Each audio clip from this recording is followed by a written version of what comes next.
In front of me is Gigaset GX290, and let me show you how to activate automatic updates. At first you have to open the list of all apps and go to the settings.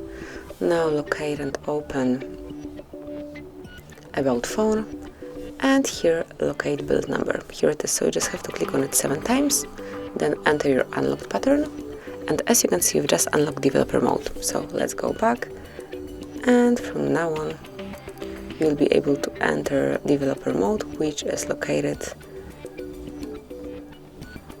under system. So just open system and here click on developer options. Now scroll down a bit and here you'll notice automatic system updates. So if you want to activate it, just mark the switcher. And that's it. This is it. This is how you can activate automatic system updates in your Gigaset GX290. Thank you for watching. Please subscribe our channel and leave the thumbs up.